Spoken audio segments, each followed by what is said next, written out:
Real life story एक car driver की। यह कहानी मैंने एक कार ड्राइवर से सुनी हुई सच्ची घटना पर आधारित कहानी है। एक बार मैं रोज की तरह ही रात को घर जा रहा था। ऑफिस में काम करते समय मुझे थोड़ी देरी हो गई थी, इसलिए मुझे उस रात को बस नहीं मिली थी। मैंने कई लोगों से लिफ्ट मांगी, लेकिन कोई रुका नहीं था। कुछ देर इंतजार करने के बाद एक कार रुकी और उन्होंने मुझे लिफ्ट दी। उस वक्त एक लड़की भी मेरे जैसी ही परेशान थी, लेकिन कार ड्राइवर ने उस लड़की को कार में लिफ्ट नहीं दी। यह सब देखकर मुझे बड़ा आश्चर्य हुआ कि उन्होंने मुझे कार में जगह दी, लेकिन उस लड़की को जगह क्यों नहीं दी। मैं कुछ बोलता उससे पहले कि उन्होंने मुझे कहा, देखो तुम्हें ऐसा लग रहा होगा कि मैंने उस लड़की को क्यों नहीं बिठाया, बराबर है ना। मैंने हाँ में जवाब दिया। फिर उन्होंने मुझसे कहा, इसके पीछे एक वजह है, सुनो। आज से कुछ महीनों पहले मैं ऐसे ही रात के समय में घर वापस जा रहा था। रास्ते में मुझे एक महिला दिखी। उसने मुझसे लिफ्ट मांगी। उस महिला के हाव भाव से मुझे लगा कि वह काफी परेशान है। यह देखकर मुझे उस महिला के ऊपर दया आई और इंसानियत के फर्ज के नाते मैंने उसको अपनी कार में बिठाया।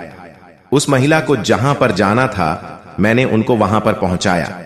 महिला के कार से उतरने के बाद मैंने उस महिला से भाड़ा मांगा। महिला ने भाड़ा देने की बजाय उसने चिल्लाना शुरू कर दिया, बचाओ बचाओ, यह आदमी मेरी इज्जत लूटना चाहता है, मुझे इससे कोई बचाओ, प्लीज कोई मेरी मदद करो। महिला के चिल्लाने की आवाज सुनकर आसपास के कुछ लोग आ गए और मेरी तरफ गुस्से से देखने लगे। मैंने बिना किसी से डरे उन सब का सामना करते हुए कहा, देखो मेरी बात सुनो। यह महिला मुझे बीच रास्ते में मिली थी।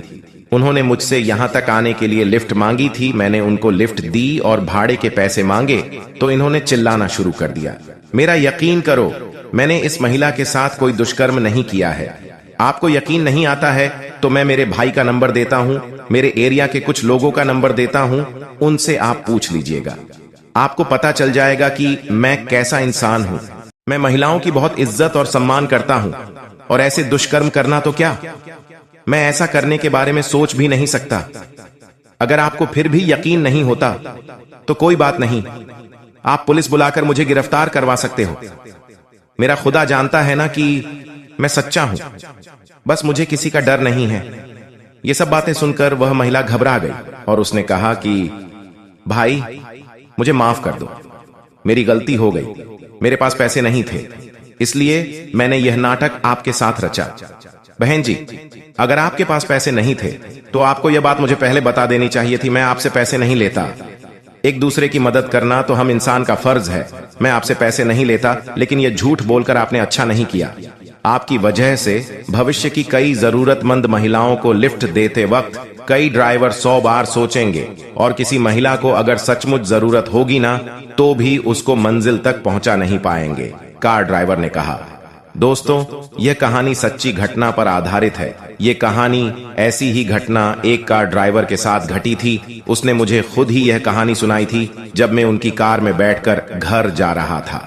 इस कहानी के माध्यम से मैं महिलाओं को यह संदेश पहुंचाना चाहता हूं कि कभी भी ऐसी स्थिति में ऐसी कोई क्रिया न करे जिससे किसी अच्छे और नेक पुरुष को कोई कष्ट पहुंचे, क्योंकि कहीं भविष्य में ऐसी नौबत ना आए कि कभी किसी महिला को रात में सच में लिफ्ट की जरूरत हो और कोई उसको उसकी मंजिल तक पहुंचाने के लिए असमर्थ हो जाए। दोस्तों, मुझे उम्मीद है कि यह कहानी आपको पसंद आएगी। अगर आपको यह कहानी पसंद आए तो अपने दोस्तों के साथ जरूर शेयर कीजिएगा।